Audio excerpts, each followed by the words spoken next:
child first.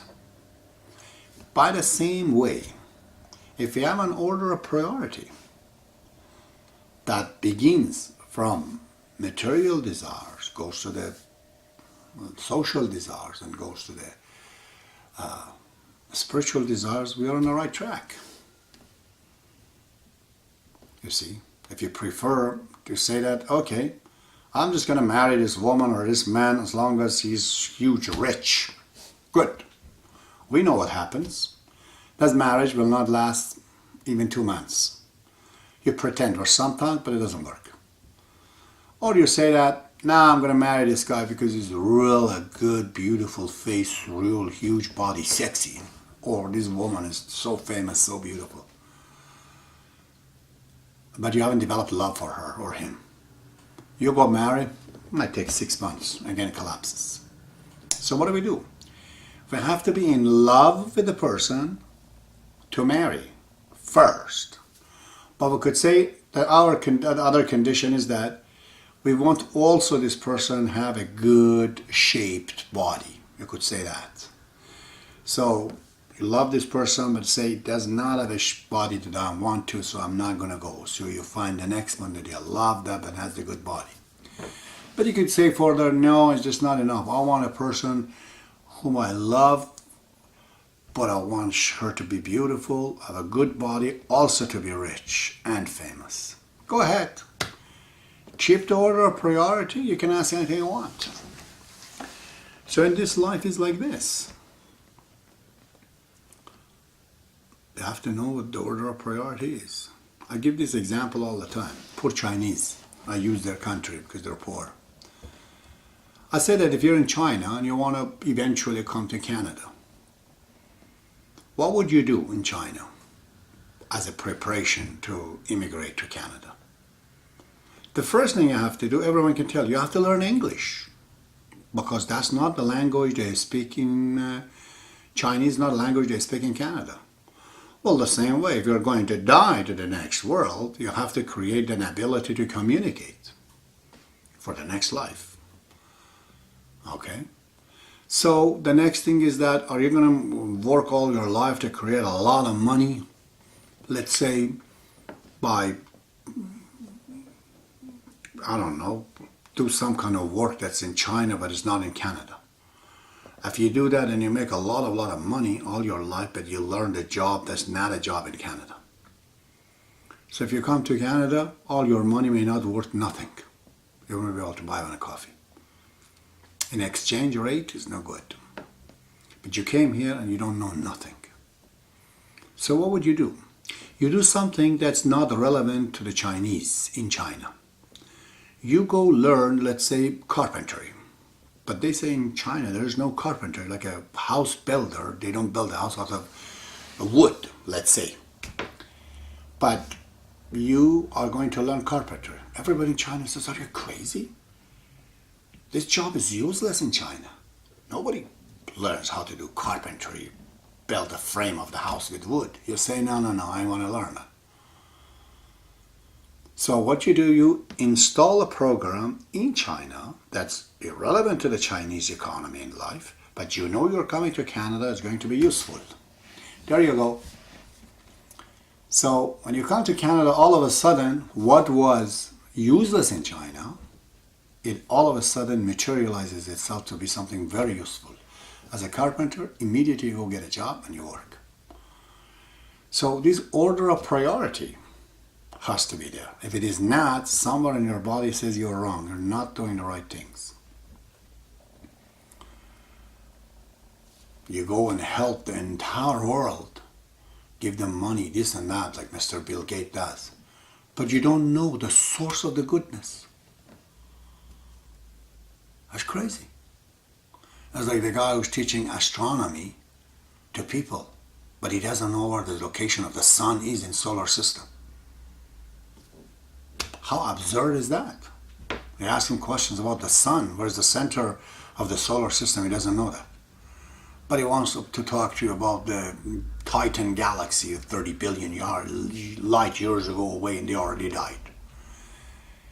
That truth is completely irrelevant when we are here in Earth, and you don't know the center is the sun. When you're a philanthropist and you spend the money, we don't know the source of goodness. There's Baha'ullah. That's the one finally, eventually has to take over in the planet, and it will. And you're not seeing it because it's not very famous. Because many people, they don't know it. You become blind like the rest of the people.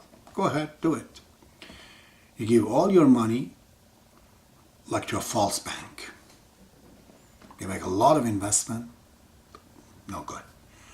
You're like a farmer planting billions of dollars of the seed on a farm, but you never studied the land. All your crop becomes zero. So order of priority is what makes everything done right. You could have sex with your wife and be as spiritual as you're praying to God. Same thing. You can, for God's sake, to go to a bathroom, and it's still just as spiritual as you're praying to God.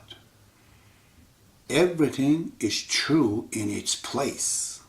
Shawi Effendi's Baha'i faith is relative truth. So we have to understand the relativity of the Baha'i faith. Everything has a place in it. For this time of the planet, it is the truth. In it, there is relevance to everything. A man has a body. Of course, to clean your tooth and everything else. But imagine, you're cleaning your tooth, you're cleaning your hair, and everything else because they're visible and you see it. And you go out the door and you lie to people and you're jealous about them and you're saying a lot of things. Because you don't see those things, therefore you think they're not there. As a result, you're becoming sick, you're becoming worried, you're becoming one-sided. You're going to eventually lose your family, you become loners and all that because you didn't know what the man is. The truth is that truth is a response to entire need of man. For man to reach to happiness, he has to know who he is. Therefore, all the department has to be working. The spiritual department, social department, physical department, all of us. It's like I'm going to the happiness to create happiness with this man. He's coming with his dog. And he says, I'm sick and this and that. I'm just keep examining the dog. I'm not even listening. I don't see him. What does that guy is going to think? That I went to a hospital to the doctor is fixing my dog, not me. Well, if you're fixing your body all the time and you're ignoring the soul, you're the same man. You're the same. That example fits you fully because you do not see it. So, going back to sum this up, love is a positive, essential truth, which is the source of all these attributes of God. It's not a feeling. In the beginning comes like a feeling. Then it becomes a habit. It becomes an ethics. It becomes an action. Love manifests itself in action.